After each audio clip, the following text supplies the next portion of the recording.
Quick summary on the 2001 Toyota Avalon thermostat replacement. Here's some of the tools you might need. A little brush to clean the air box out and vacuum out. Put in a new air filter probably while you're in there. You're going to need some pliers to get the clamps off. This one was helpful too. I've got an extendable magnet wand here. That was really great because I did drop a nut. Keep an eye on that. A little screwdriver to take some of the electrical clips off. Definitely need a flashlight. Get one bigger than this. If you want to mark stuff when you take it off, use some different colors. You'll remember how it goes back on. This is for your stainless steel clamps on your hoses. It's also 5/16 if you just have a socket. I don't recommend trying to push off any of the rubber hoses. The way I did it, you don't need to. But if you decide to, with a big flathead screwdriver, don't gouge the hoses. Wrap it with something or use something else, or don't take them off. You will need a couple different length extensions for your sockets, and here's the three sizes you'll need: a 10, a 12, and a 14. Sometimes the longer ones came in handy, shorter. You figure it out the way you want to do it.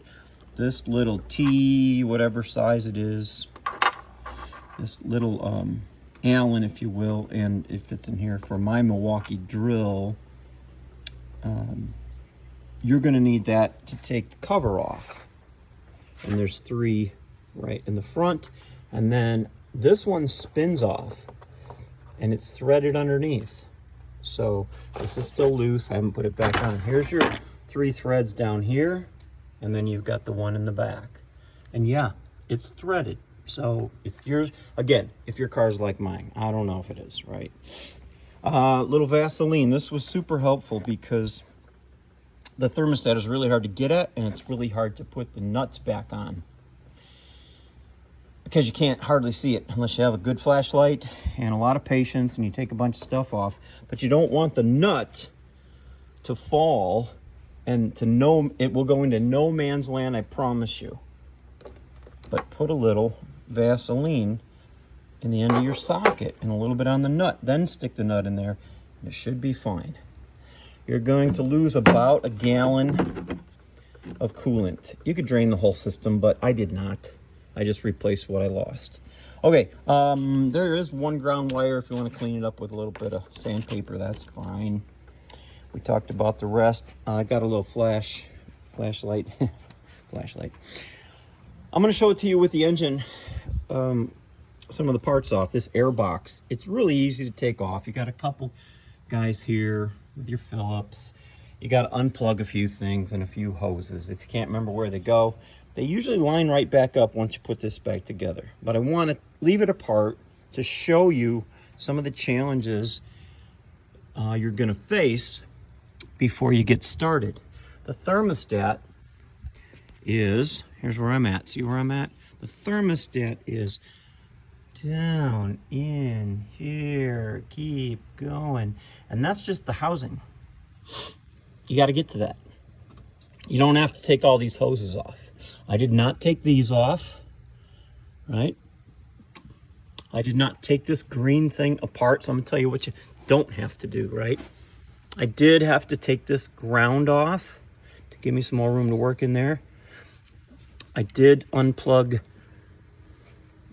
this connector right by the green doober there. That gave me some more room to work in there again. I did go way down here to this 14. Let me find it. It's hiding right back in there.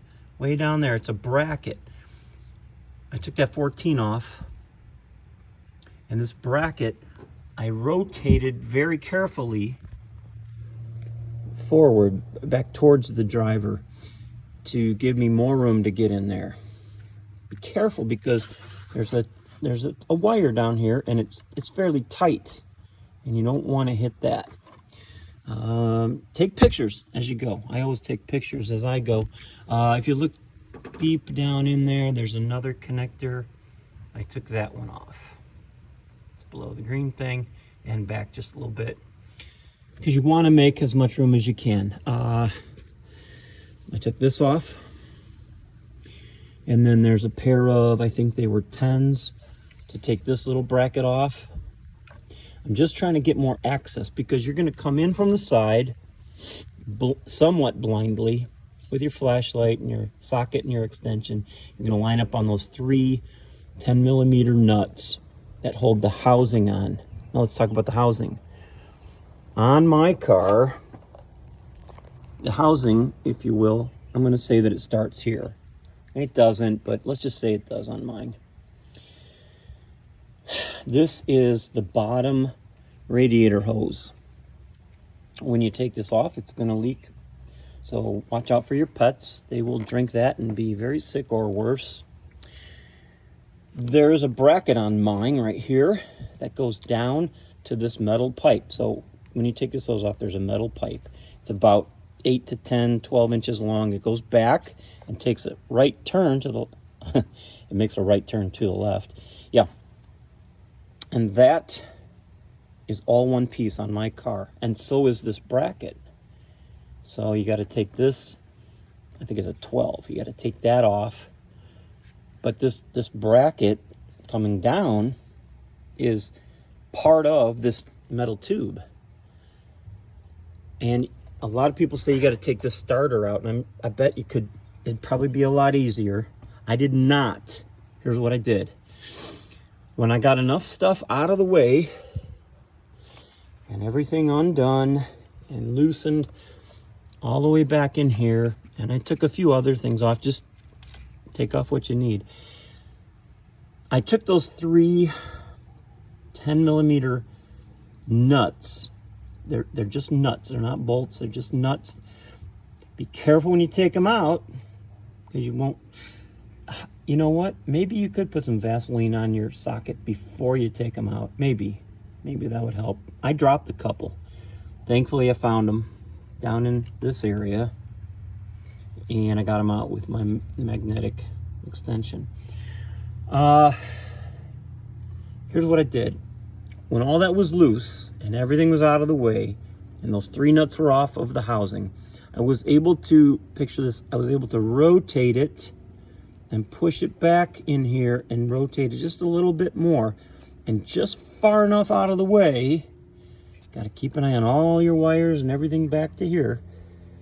And I was able to sneak that out of there and put the new thermostat in. And then, of course, reverse engine. And do it all and put it all back together again.